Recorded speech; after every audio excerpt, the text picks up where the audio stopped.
Top 10 sektor pekerjaan dengan gaji yang terbanyak untuk fresh graduate.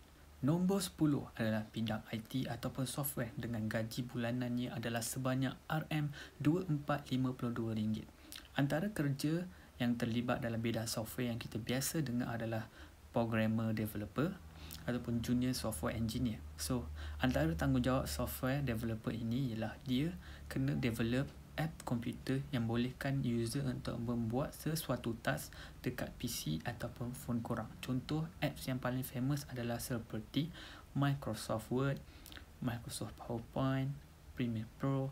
Kalau kat phone pula seperti app Facebook dan sebagainya. Jadi ini adalah gambar yang menunjukkan di antara kerja, antara profession ataupun kerja yang terdapat dalam bidang software.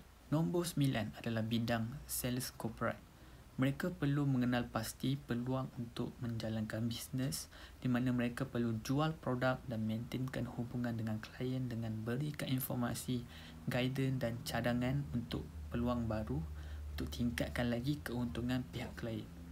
So, gaji untuk sales corporate ini adalah sebanyak RM2456 sebulan. Nombor 8 adalah bidang Science Actuary dengan gaji sebanyak RM2475 sebulan. Seorang actuary merupakan ahli perniagaan profesional yang berhubung kait dengan reka cipta insurans, pencen dan program-program keuangan. Melalui aplikasi kebarangkalian statistik, teori risiko dan prinsip-prinsip keuangan, seorang actuary dapat mengira risiko masa hadapan berkaitan dengan program insurans, annuity dan pencen. Untuk mencapai kesemua ini, seorang actuary harus terdahulunya mengumpul dan menganalisa data untuk membentuk model matematik. Pengiraan dan perancangan seorang actuary adalah tulang belakang industri insurans dan security keuangan. Kerja-kerja actuary banyak melibatkan matematik. Seorang actuary juga mesti sentiasa mengikuti perkembangan isu-isu semasa dan trend perniagaan, sains kemasyarakatan, undang-undang dan ekonomi. Jadi ini adalah gambar tentang gaji seorang actuary mengikut tahun.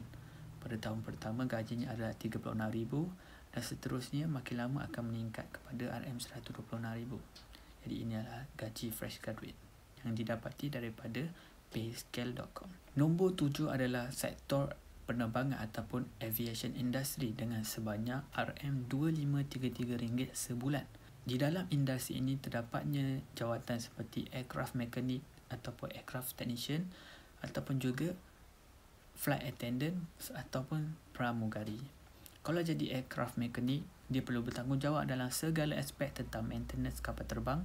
Kalau di mana pramugari pula kena layan customer yang berada di atas kapal terbang tersebut dan menyelesaikan segala masalah yang berkaitan dengan customer ataupun ahli penumpang yang berada dalam kapal terbang. Okay, jadi gambar ini menunjukkan gaji-gaji tentang jawatan-jawatan yang terdapat dalam aviation industry. Nombor 6 adalah geofizik dengan sebanyak RM2,600 sebulan. Geofizik ini banyak terlibat dalam industri dan industri yang paling best untuk geofizik ini adalah industri mining dan oil industry. Jadi gali minyak punya industri. Mereka memainkan peranan yang besar dalam nak dapatkan hasil bumi minyak tersebut.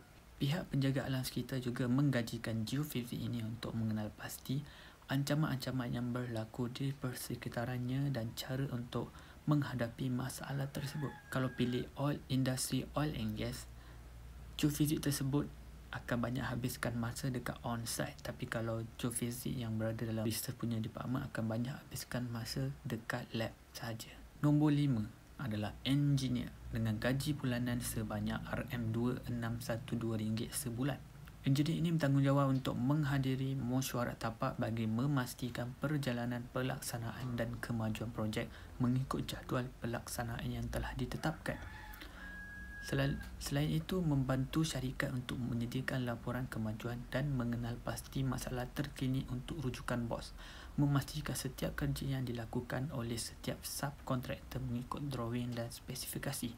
Memastikan material on-site sentiasa mencukupi supaya kerja berjalan dengan lancar. Mengemas kini rekod-rekod seperti site diary, gambar kemajuan bilangan pekerja, tahap kemajuan dan semasa dan lain-lain. Ini adalah graf yang menunjukkan gaji yang akan diterima oleh seorang civil engineer berdasarkan tahun perkhidmatannya. Nombor 4 adalah profession doktor dengan sebanyak RM2,719 sebulan. So, seorang doktor ini bertanggungjawab untuk memeriksa pesakit untuk menentukan keadaan penyakit, menjalankan pemeriksaan perubatan dan membuat diagnosis. Mereka juga perlu menentukan ubat dan rawatan bagi penyakit, gangguan atau kecederaan yang telah didiagnoskan. Memberi rawatan perubatan atau pembedahan khas bagi jenis-jenis penyakit, gangguan atau kecederaan yang tertentu. Memberi nasihat mengenai penyakit dan menggunakan kaedah dan rawatan ubat pencegahan. Mengajar penuntut perubatan dan penuntut sains kesihatan yang lain. So, ini adalah gambar yang menunjukkan tangga gaji bagi seorang doktor. Bermula dengan grade U41 sampailah U54.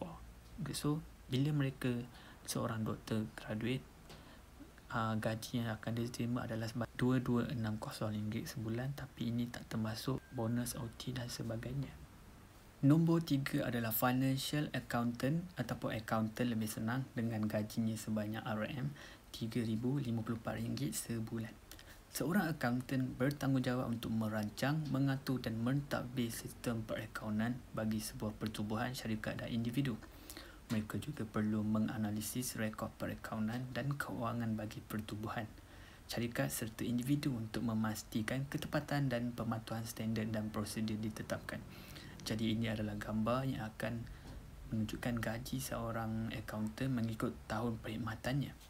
Nombor 2 adalah corporate strategy, di mana gaji sebulannya adalah RM3,200. Tugas dia adalah untuk menjadi penyelesai masalah yang berlaku dalam company. Mereka juga perlu ada skill analisis yang tinggi, berdisiplin dan sentiasa berpandangan jauh dalam memikirkan hala tuju dan masalah yang mungkin berlaku dalam company. Mereka adalah tukang penyelesai masalah dan mereka perlu mentadbir hala tuju company. Yang kita tunggu-tunggu sekali. Nombor 1 adalah sektor farmasi dengan sebanyak RM3,640 sebulan. Ahli farmasi merupakan individu profesional yang bekerja di farmasi, menyediakan ubat-ubatan berdasarkan prescription daripada doktor.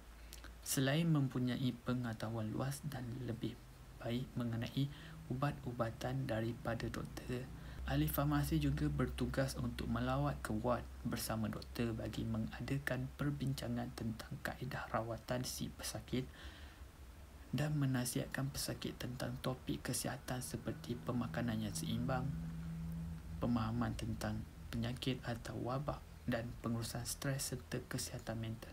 Kerjaya ahli farmasi bukan sekadar bertugas di belakang kaunter bagi mengambil ubat-ubatan dan memberi nasihat kepada pesakit di farmasi konvensional. Malah ada juga ditugaskan di hospital, kilang, farmaseutical dan universiti serta menjadi usahawan dengan membuka farmasi komuniti sendiri untuk kemudahan masyarakat awam. Jadi ini adalah tangga gaji bagi seorang farmasis daripada tahun pertama dengan RM41 setahun dan kemudiannya akan meningkat sehingga RM90,000 pada 10 tahun perkhidmatan. Okay, jadi itulah saja video kita untuk minggu ini. Sila tekan like dan subscribe dan juga bell notification untuk lihat video yang akan datang pada minggu hadapan. Terima kasih kerana menonton.